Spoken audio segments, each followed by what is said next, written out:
이 시간 우리에게 주시는 하나님의 말씀은 사사기 7장 15절부터 23절까지의 말씀 보도록 하겠습니다. 한번 교독하여서 읽도록 하겠습니다. 제가 15절부터 읽겠습니다.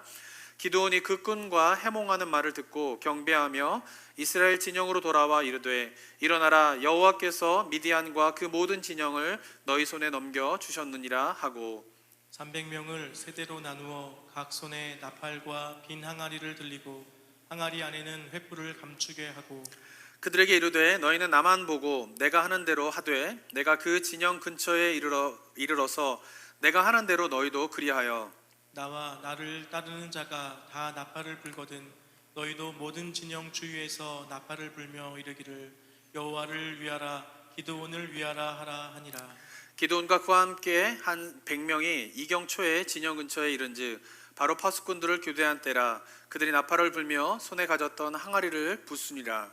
세대가 나팔을 불며 항아리를 부수고 왼손에 횃불을 들고 오른손에 나팔을 들어 불며 외쳐 이르되 여호와와 기드온의 칼이다 하고 각기 제자리에 서서 그 진영을 에워싸매 그 온 진영의 군사들이 뛰고 부르짖으며 도망하였는데 300명이 나팔을 불 때에 여호와께서 그 온 진영에서 친구끼리 칼로 치게 하심으로 적군이 도망하여 스레라의 벳시다에 이르고 또 밧닷에 가까운 아벨무울라의 경계에 이르렀으며 23절 함께 읽겠습니다. 이스라엘 사람들은 납달리와 아셀 온 므낫세로부터 부름을 받고 미디안을 추격하였더라. 아멘. 지난주 부활절 설교 때 말씀드린 것처럼 우리가 예수님의 생애를 바라볼 때 정말 주목해야 할 것은 무엇이냐, 바로 예수님의 부활입니다. 만약에 우리의 시선이 예수님의 십자가의 고난과 죽음에서 머물러서 있다고 하면은 예수님께서 우리에게 주시고자 하는 구원의 큰 의미에 절반밖에 이해를 하지 못한다라고 볼 수가 있는 것입니다. 예수 그리스도로 부활로 말미암아 우리에게 주신 큰 축복은 뭐냐면요, 바로 승리입니다. 승리.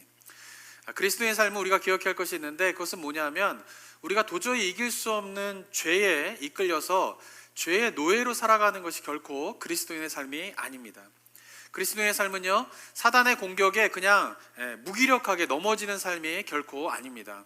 그리스도의 삶은 승리의 삶입니다. 왜냐하면 예수님께서 그 부활로 말미암아 우리에게 승리를 허락하셨기 때문에 그렇습니다. 우리가 부활절을 지나면서 정말로 우리 삶 가운데 예수 그리스도의 부활을 기억하며 날마다 승리가 우리에게 주어졌음을 기억하는 저와 여러분이 되었으면 좋겠습니다. 자, 그렇다면 우리가 승리의 삶을 살아가기 위해서 어떻게 해야 될지에 대한 그 승리의 조건이 도대체 무엇인가를 오늘 한번 나눠보도록 하겠습니다. 오늘 본문에서 기드온이 드디어 미디안과 이제 전쟁을 치르게 되는데요. 그 전쟁의 과정 가운데에서 우리가 어떻게 승리할 수 있는가에 대한 중요한 이야기들을 담고 있습니다. 그것을 하나씩 한번 살펴보도록 하겠습니다. 승리의 첫 번째 조건은요, 무엇이냐, 먼저 나 자신이 어떠한 존재인가에 대해서 올바로 깨닫는 것이 중요합니다. 자신이 얼마나 별 볼 일 없는 죄인인가를 깨닫는 것이 승리의 첫 번째 조건입니다. 자신의 힘을 의지할 때에 아무것도 될 수 없다라고 하는 것을 깨닫는 것이 승리의 첫 번째 조건인 것입니다. 세상은 이런 이야기를 들으면요, 나는 아무것도 아니야, 나는 정말 아무것도 할 수 없어, 이렇게 생각하면은 그거는 정말로 패배로 가는 그런 지름길이다라고 생각하게 됩니다. 그래서 많은 사람들은 기독교를 비판하기를 나약한 인간들이 믿는 종교이다라고 비판하기도 합니다. 그러나 성경 속에 나와 있는 인물을 가만히 살펴보면요, 그들이 어떻게 승리의 삶을 살았는가를 보면은 그 첫 번째 스텝은 무엇이냐면 나는 하나님이 없으면 아무것도 아니구나 라고 하는 깨달음이 바로 승리의 삶을 살아갈 수 있는 첫 번째 조건이었다라고 하는 것을 우리가 잘 기억해야 합니다. 기드온이요, 미디안과의 전쟁 앞서서 깨닫게 된 것이 바로 이것입니다. 제가 그동안 설교를 했지만은 하나님께서는 기드온을요, 오랜 연단의 시간들을 거치도록 놔두시게 됩니다. 하나님께서 기드온에게 그 연단의 시간들을 거치도록 놔두시는 결정적인 이유 중 하나가 무엇이냐면 바로 기드온 스스로가 내 자신이 어떠한 존재인가를 깨닫게 하기 위함인 것이에요. 하나님이 없으면 나는 아무것도 아니구나 라고 하는 그 깨달음을 갖게 하기 위해서 기드온을 연단의 과정 가운데 두셨다라고 하는 것입니다. 왜냐하면요, 참다운 능력은 바로 승리의 근원이신 하나님께로부터 나오는 것이고, 나는 아무것도 아니구나 라고 하는 것을 깨달을 때야 비로소 그 전능하신 하나님을 전적으로 의지할 수 있는 삶을 살아갈 수가 있기 때문에 그런 것입니다. 이 사실을 깨닫지 못할 때는요, 기드온은요 3만 명의 이스라엘 군대가 모였을 때에도 두려워 떨었습니다. 그러나 나는 아무것도 아니구나, 내가 정말 하나님만을 바라볼 수 없는 하나님만을 바라볼 수밖에 없는 존재이구나 라고 하는 사실을 깨닫게 되자 기드온은 300명의 군사를 데리고 13만의 대군과 싸울 수 있는 자신감을 갖게 된 것입니다. 나는 아무것도 아니구나 라고 하는 존재의 깨달음, 그것이 바로 우리가 승리의 삶을 살아가는 중요한 조건이 된다라고 하는 사실을 기억하는 저와 여러분이 되었으면 좋겠습니다. 저는 요즘 코로나 바이러스로 인류가 이렇게 멈춰져 있는, 아무것도, 전 세계가 멈춰져 있지 않습니까? 이런 시간을 좀 보내게 되면서 정말 인간이라고 하는 존재가 아무것도 아니구나 라고 하는 것을 새삼 깨닫게 됩니다. 눈에 보이지 않는 그 작은 바이러스 하나 때문에요, 인간은요 그냥 속수무책으로 넘어질 수밖에 없는, 무너질 수밖에 없는 그런 존재가 인간이구나 라고 하는 것을 많이 깨닫게 됩니다. 지난 100년 동안 인간이 얼마나 자신의 능력들을 자랑했습니까? 과학이 발달되어지고 의술이 발달되어지게 되면서요, 인간 스스로가 얼마나 많은 스스로의 자랑을 하면서 지난 100년의 세월을 보냈습니까? 그러면서 하나님은 더 이상 필요가 없고 신은 더 이상 필요가 없고 인간 스스로의 능력으로 인간이 충분하게 행복할 수 있고 유토피아를 건설할 수 있다라고 하는 자만과 자신감 속에서 지난 100년의 시간들을 보내왔습니다. 그런데 지금 몇 달의 시간들 동안 지난 100년 동안 자랑했던 그 모든 것들이 헛된 것이다 라고 하는 것을 스스로 증명하고 깨닫게 되는 시간을 우리가 보내고 있지는 아닌가 하는 생각을 갖게 됩니다. 사랑하는 성도 여러분, 우리가 다시 한번 깨달아야 합니다. 우리는요 하나님이 없으면은 아무것도 아닌 존재입니다. 이 사실을 깨닫는 것, 그것이 바로 승리의 중요한 첫걸음이 된다라고 하는 사실을 다시 한번 깨닫는 저와 여러분이 되기를 소망합니다. 자, 그런데 우리가 여기서 이 말 속에서 착각하지 말아야 할 것이 있습니다. 그것은요, 우리는 하나님이 없으면 아무것도 아니다 라고 하는 말은요, 우리는 아무 일도 하지 않아도 된다 라고 하는 말은 아니다라고 하는 것이에요. 우리가 하나님이 없으면은 나는 아무것도 아닙니다 라고 하는 고백하는 말이 결코 그래서 나는 아무것도 안 합니다, 아무 일도 안 합니다 라고 하는 말은 아님에 대해서 우리가 잘 기억해야 한다라고 하는 것입니다. 기드온은요, 하나님이 없으면은 나는 아무것도 아니구나 라고 하는 것을 깨달았지만, 그러나 거기서 끝나버리지 않았습니다.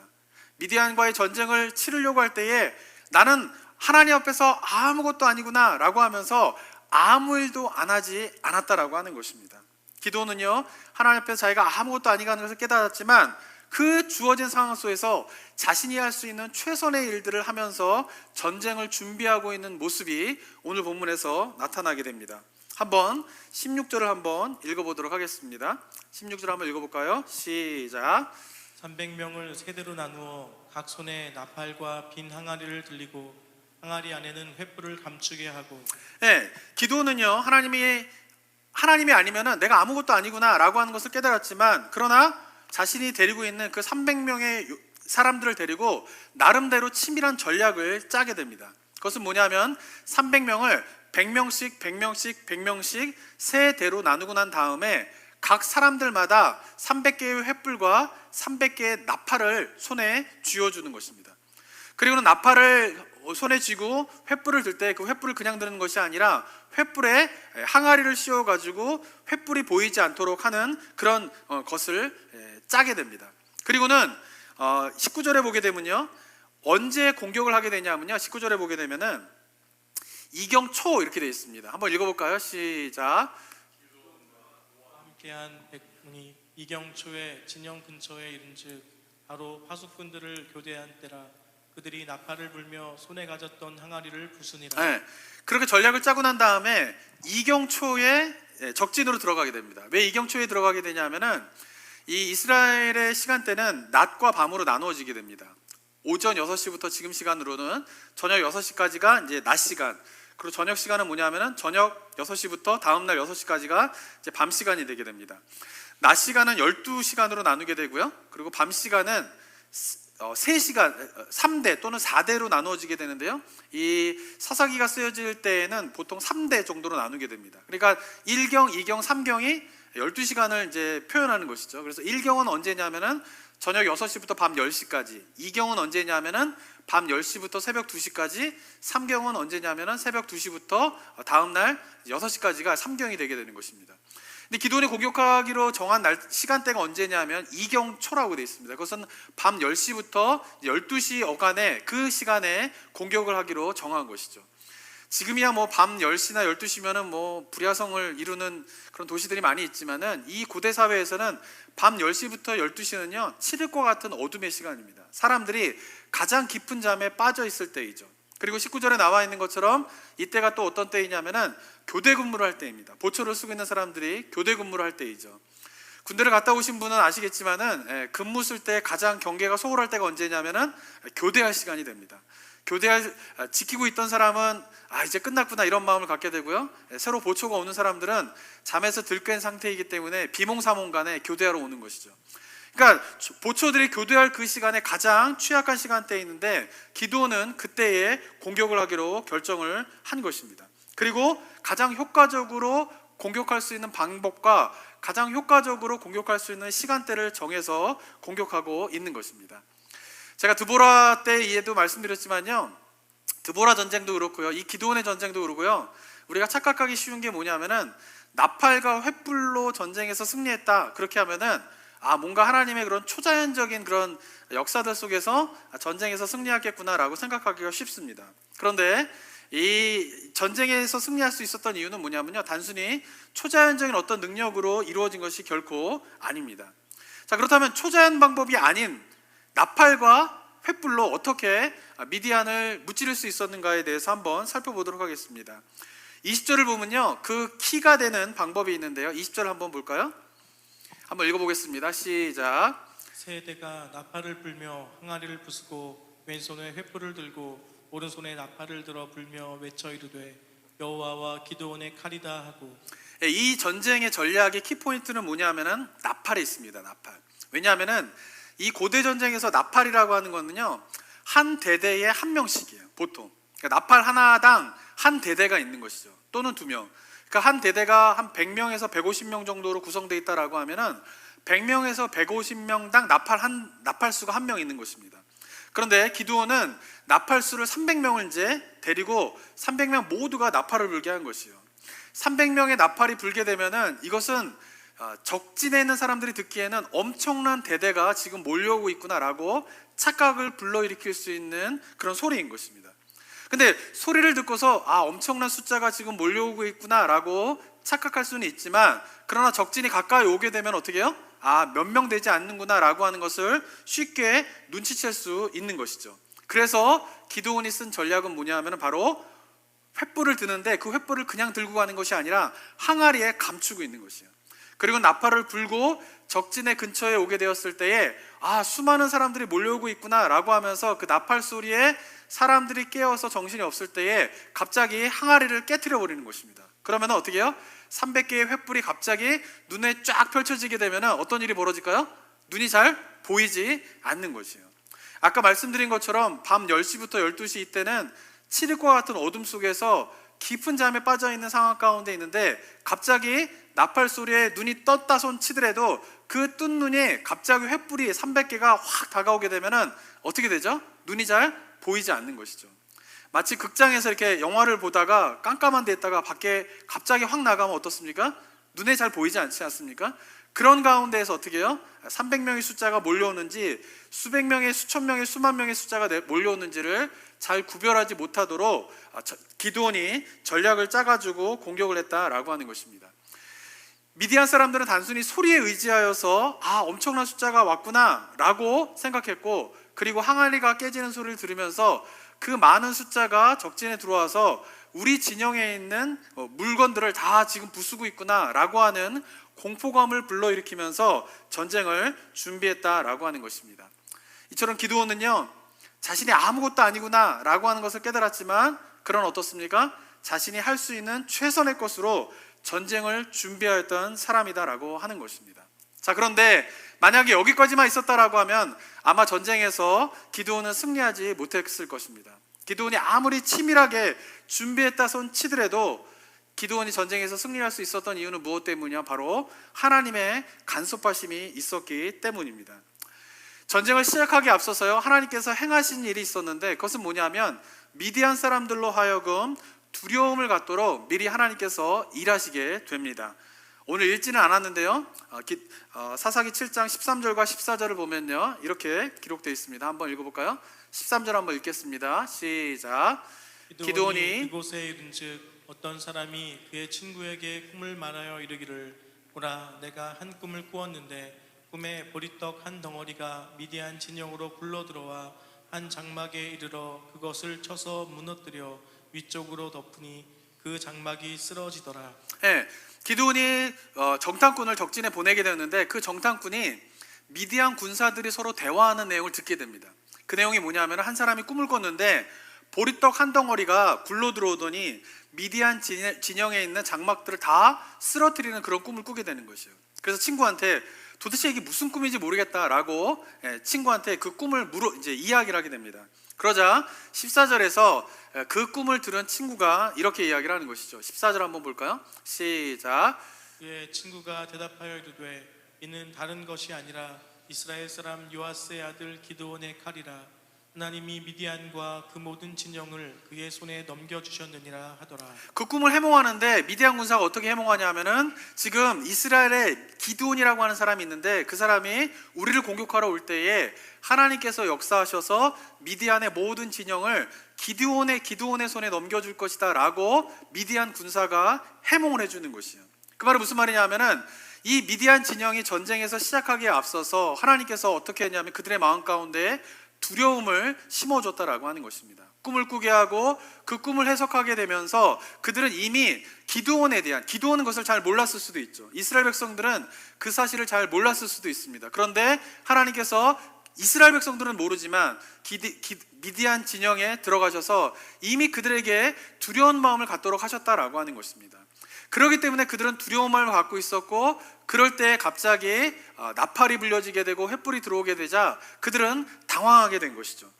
그리고는 거기서 끝나버린 것이 아니라 21절과 22절에 보면 또 이렇게 기록되어 있는데요, 한번 볼까요? 21절 한번 보겠습니다. 시작.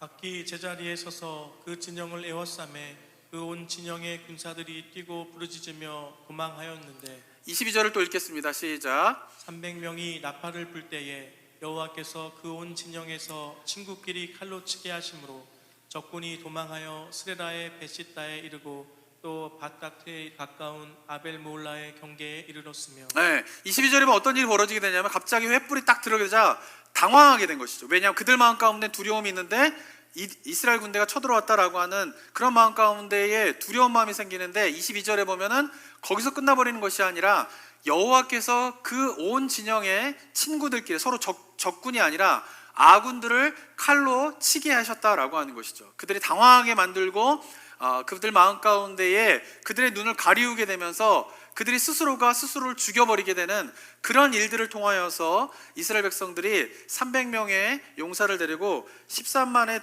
대군을 물리치게 되는 그런 일들이 일어나게 되었다라고 하는 것입니다.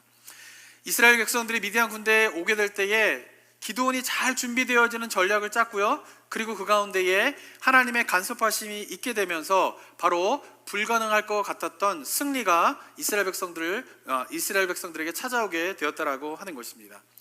저는 여기서 우리가 승리의 삶을 살기 위해서 중요한 두 번째 조건을 우리가 기억해야 한다고 생각합니다. 그것은 무엇이냐면, 우리가 주어진 상황 속에서 우리가 최선의 삶을 살아가야 한다라고 하는 것이에요. 그런데 또한 그것으로만 끝나버려서는 안 되고, 하나님의 간섭하심의 조화가 이루어질 때에 우리가 진정한 승리의 삶을 살아갈 수 있다라고 하는 것을 기억해야 할 것입니다. 만약에 기드온의 전략이 없었다라고 하면요, 미디안 군사들은 그렇게 혼란스럽지 않았을 것입니다. 그런데 또한 하나님의 간섭하심이 없었다라고 하면 기드온의 전략으로 미디안의 군사들이 혼란스러웠을 수는 있겠지만, 잠시 후면은 그들은 정신을 차리고 그들에 비해서 적게 쳐들어오는 이스라엘 백성들을 향하여서 공격할 수 있었을 것이에요. 그런데 하나님께서 그들의 눈을 가리우게 되고 그들의 마음 가운데 두려움을 심어주게 되면서 스스로가 스스로를 찔러 죽이게 되면서 전쟁에서 승리할 수 있는 일이 일어나게 된 것입니다. 저는 우리의 삶도 마찬가지라고 생각합니다. 우리는요, 주어진 환경에서 최선의 삶을 살아가야 합니다. 그런데 또한 기대해야 할 것은 뭐냐 하면 바로 하나님의 간섭하심을 기대하는 삶을 살아가야 하는 것이에요. 그런데 안타까운 것이 뭐냐면은 많은 그리스도인의 삶을 보면요, 하나님을 전적으로 의지하며 살아가는 사람들은 자신이 해야 할 일을 소홀히 하는 경우가 많이 있는 것을 보게 됩니다. 그리고 또 자신의 최선의 삶을 살아가고 있는 사람들을 보면은 하나님의 간섭하심을 잘 기대하지 못하는 경우가 또 많이 있는 것을 보게 됩니다.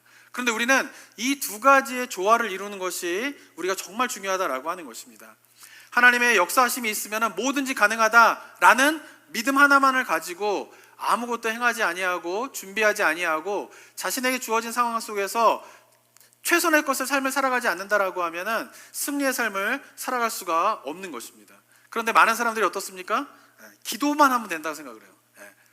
그건 올바른 자세가 아니에요. 기도만 하면 된다. 하나님, 저는 아무것도 아닙니다. 주님 앞에 기도합니다. 그건 올바른 신앙의 자세가 아니에요. 뭐냐면은 하나님, 저는 아무것도 아닙니다. 그리고 하나님 앞에 기도합니다. 그리고는 뭐요? 자신이 해야 할 일을 다 하고 난 다음에도 더 이상 도저히 해야 할 것이 없을 때에만 뭐예요? 우리가 기도만 하는 것이에요. 그 전까지는 어떻게 합니까? 기도를 열심히 하는 가운데 어떻게 해요? 나에게 주어진 상황 속에서 내가 감당해야 할 일들을 최선을 다해서 할 때에 승리가 있다라고 하는 사실을 기억해야 하는 것이죠.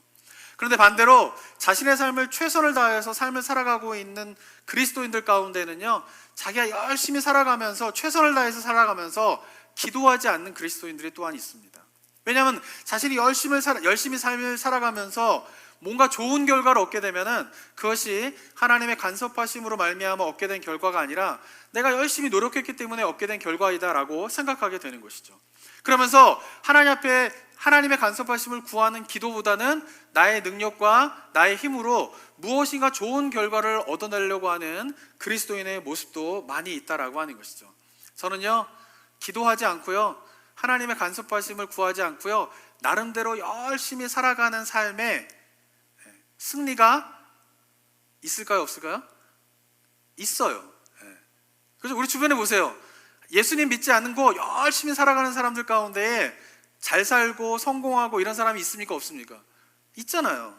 그러니까 기억해야 할 거는 뭐냐면은 우리가 열심히 나름대로 무엇인가를 하면요, 승리, 어느 정도의 성과, 어느 정도의 성공은 맛볼 수가 있다라고 하는 것이에요. 그런데 중요한 것은 뭐냐면은 그 승리는 진짜 승리가 아니라는 것이에요. 왜냐하면 그렇게 해서 자신이 열심히 노력을 해가지고 무엇인가를 성취하고 무엇인가를 얻어낸 그 삶에는 승리가 있긴 한데 뭐가 없냐 하면요, 쉼이 없어요. 안식이 없는 것이에요. 쉼과 안식이 없는 승리는 진정한 승리가 아니다라고 하는 것이죠. 그런데 우리가 열심히 최선의 삶을 살아가지만 그런데 그 가운데에서 우리가 또한 하나님의 간섭하심을 구하면서 하나님의 간섭하심으로 말미암아 누리게 되는 승리가 진짜 승리인 이유는 무엇 때문이냐면 거기에는 성취와 성공과 승리도 있는 반면 무엇도 있냐면은 쉼도 있기 때문에 그렇다라고 하는 것입니다. 쉼과 안식과 승리가 함께 있는 것, 그것이 바로 성경에서 이야기하는 진정한 승리가 된다라고 하는 것입니다. 기드온이 맛본 승리가요, 진정한 승리다라고 하는 증거가 되는 일이 오늘 읽진 않았지만 8장 1절부터 3절에 보게 되면 나타나게 됩니다. 8장 1절부터 3절 한번 볼까요? 자, 8장 1절을 보면요, 8장 1절 한번 읽어볼까요? 시작. 에브라임 사람들이 기드온에게 이르되 내가 미디안과 싸우러 갈 때에 우리를 부르지 아니하였으니 우리를 이같이 대접함은 어찌 됨이냐 하고 그와 크게 다투는지라. 전쟁이 딱 끝나게 되면서 어떤 일이 벌어지게 되냐면은 적장이 도망을 가게 됩니다. 적장이 도망가게 되면서 그 적장을 누가 죽이게 되냐면 에브라임 지파가 죽이게 돼요. 근데 에브라임 지파가 미디안의 적장을 죽이고 난 다음에 기드온에게 찾아와서 하는 말이 뭐냐면요, 왜 전쟁을 시작할 때부터 우리를 부르지 않았냐라고 얘기하는 거예요. 왜냐하면 에브라임 지파는 12지파 가운데에서 규모가 가장 큰 지파 중에 하나이거든요. 땅도 많이 차지하고, 그러니까 에브라임 지파는 12지파 가운데에 대장 지파격에 해당되는 지파인데 기드온에게 지금 이야기하는 게 뭐냐면은 왜 전쟁을 처음부터 시작할 때 우리를 부르지 않았냐라고 이야기를 하는 것이에요.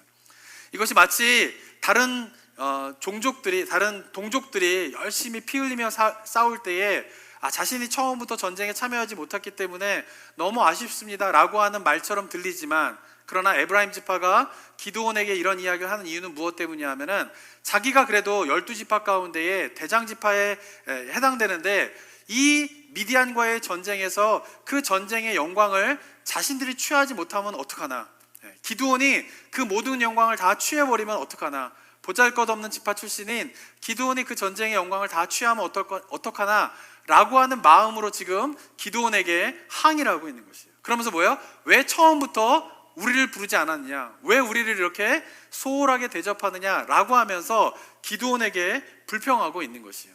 이 얼마나 어이없는 이야기입니까? 7년 동안 미디안의 속박 가운데에서 고통당할 때에 에브라임 지파는 가만히 있었어요. 그리고 바알의 단을 회파하고 이스라엘 민족들을 모으면서, 군사를 모으면서 미디안 전쟁을 시작할 때에 그 전쟁에 적극적으로 참여하지도 않았습니다. 그런데 전쟁의 승패가 거의 승기를 잡은 다음에 도망가고 있는 적장 둘을 에브라임 지파가 죽이고 나자 그제서야 뒤늦게 왜 우리를 이렇게 소홀하게 대접하느냐, 왜 우리에게 전쟁을 참여할 것에 대해서 처음부터 이야기하지 않느냐라고 말하는 이 에브라임 지파의 말은 기드온의 입장에서는 너무나 어이없는 말인 것입니다. 그런데 기드온은요, 그런 에브라임 지파의 이야기에 대해서 2절에서 이렇게 이야기를 합니다. 한번 읽어볼까요? 2절 한번 보겠습니다. 시작. 기드온이 그들에게 이르되 내가 이제 행할 일이 너희가 한 것에 비교되겠느냐. 에브라임의 끝물포도가 아비에셀의 만물포도보다 낫지 아니하냐. 3절 한번 또 읽겠습니다. 시작. 하나님이 미디안의 방백 오렙과 스앱을 너희 손에 넘겨주셨으니 내가 한 일이 어찌 능히 너희가 한 것에 비교되겠느냐 하니라. 기드온이 이 말을 하매 그때 그들의 노여움이 풀리니라. 기드온이 너무나 어이없는 에브라임의 항의에 대해서 어떻게 이야기하냐면 에브라임의 끝물포도가 아비에셀의 만물포도보다 낫지 않느냐. 이 말은 무슨 말이냐 하면은 처음보다 나중에 훨씬 더 낫다라고 하는 것이에요. 그 말은 무슨 말이냐면 기드온이 300명을 데리고 전쟁을 시작했지만 그 전쟁은 정말로 뭐냐면은 결정적인 승리를 가져다 준 것은 뭐냐면 마지막에 에브라임 지파 사람들이 미디안의 적장인 오렙과 스앱을 죽인 그 일이 뭐예요? 내가 전쟁을 시작했던 그 시작보다 훨씬 나은 일입니다. 그렇기 때문에 이 모든 전쟁의 영광은 당신이 가져가는 것이 마땅합니다. 당신이 오렙과 스앱을 죽이지 않았다라고 하면 이 전쟁은 아무 의미가 전쟁이 없는 것입니다 라고 에브라임 사람들의 그 항의를 받아주었고, 그 기드온의 말로 인하여서 3절에 보면은 에브라임 사람들의 노여움이 풀리게 되었다라고 이야기를 하고 있는 것입니다. 기드온이 왜 이런 대답을 했을까요? 만약에 그 에브라임의 사람들의 항의에 대해서 기드온이 맞서 싸웠다라고 하면 무슨 소리를 하는 거냐, 여태까지 힘들게 전쟁할 때는 가만히 있다가 맨 마지막에 이제 승기를 잡게 되었을 때 이제 와서 나서서 전쟁에 참여하지 않은 것에 대해서 항의를 하는 것이 무슨 소용이 있느냐라고 기드온이 맞서 싸웠다라고 하면 아마도 이스라엘 백성들은 분열이 되었을 것이에요. 기드온은 이 에브라임 지파의 항의에 대해서 맞서 싸우게 됐을 때에 이스라엘 지파가 분열이 될 수 있다라고 하는 것을 너무나 잘 알고 있었기 때문에 에브라임 사람들의 그 항의에 대해서 당신들이 마지막에 적장에 목을 벤 것이 내가 전쟁을 시작한 것보다 훨씬 나은 일이고 이 모든 전쟁의 영광은 당신이 가져가야 됩니다라고 말했다라고 하는 것입니다. 사랑하는 성도 여러분, 기드온이 어떻게 이런 자세가 나올 수 있었을까요? 그것은 바로 기드온의 마음 가운데에 자신이 노력해서 자신이 힘으로 이 전쟁에서 승리한 것이 아니라 바로 하나님의 간섭하심으로 말미암아 이 전쟁에서 승리했다라고 하는 확신이 있기 때문에 그런 것이에요. 하나님의 간섭하심으로 말미암아 승리를 얻게 되면요, 여유가 생기게 됩니다. 적장이 아니면 또는 누군가가 자기한테 모함을 하고 공격을 하더라도 그 공격과 모함을 받아줄 수 있는 여유가 있는 것이에요. 그리고 민족의 미래를 생각하고 그리고 자신의 자존심을 내세우지 않으면서도 충분히 상대방에게 말도 안 되는 이야기를 하고 있는 상대방을 존중하며 세워줄 수 있는 내적인 여유가 생길 수 있는 것이 바로 하나님의 간섭하심으로 말미암아 누리게 되는 승리의 은혜인 것입니다. 만약에 하나님의 간섭하심이 아니라요, 기드온이 열심히 노력해서 미디안과의 전쟁에서 승리했다라고 하면 아마도 에브라임 지파의 항의에 대해서 기드온은 가만히 있지 않았을 것입니다. 그리고 만약에 기드온이 가만히 있지 않았다라고 하면 이스라엘 백성들은 미디안과의 전쟁에서 승리는 맛볼 수 있었겠지만 그 이후에 다시 한번 민족 간의 싸움이 일어나게 되면서 참 평화는 누리지 못했을 것이다 라고 하는 것입니다. 그러나 기드온이 미디안과의 전쟁에서 승리하고 그리고 민족 간의 분열의 위기 속에서도 여유 있게 그리고 그것을 상대방의 그런 것을 존중해 주면서 자신의 자존감을 세우지 않게 되면서 이스라엘 백성들은 승리뿐만 아니라 참 평화와 평강도 맛보게 되는 진정한 승리를 맛보게 될 수 있게 된 것입니다. 사랑하는 성도 여러분, 우리는 개인의 노력으로도요 어느 정도 승리할 수 있어요. 개인의 힘으로도요 어느 정도 성취하고 성공할 수 있습니다. 그러나 거기에는 쉼이 없어요. 이 땅에 열심히 살아가는 수많은 사람들의 삶의 모습을 보시기 바랍니다. 열심히 살아가서요 무엇인가 어느 정도 성취를 하고요 무엇인가 어느 정도 승리를 맛보지만은 그 이면 속에서는요 뭐가 없냐 하면 쉼이 없어요. 안식이 없어요. 계속 마음 가운데 불안함과 염려 속에서 끊임없이 무엇인가를 향하여서 달려나가면서 성취는 하고 있지만 안식을 누리지 못하는 것이 현대인들의 삶의 모습이 아니겠습니까? 그러나 성경에서 이야기하는 진정한 승리의 삶의 모습은 무엇이냐면 승리도 있지만 그러나 평강도 있는 것입니다. 내적인 여유가 있는 것입니다.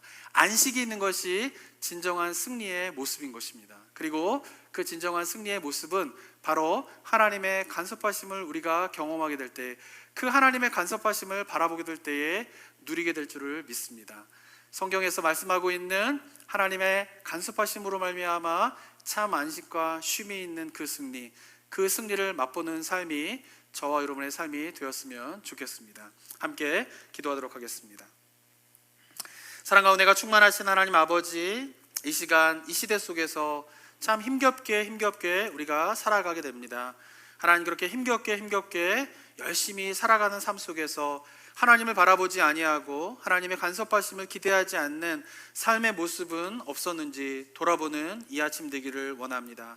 바라기는 기드온이 맛보았던 그 승리만 있는 것뿐만 아니라 참 안식과 여유와 평강이 있는 그 승리의 삶, 하나님의 간섭하심으로 말미암아 누리게 되는 진정한 승리, 그것을 맛보게 되는 우리 성도님들 되게 하여 주시옵소서.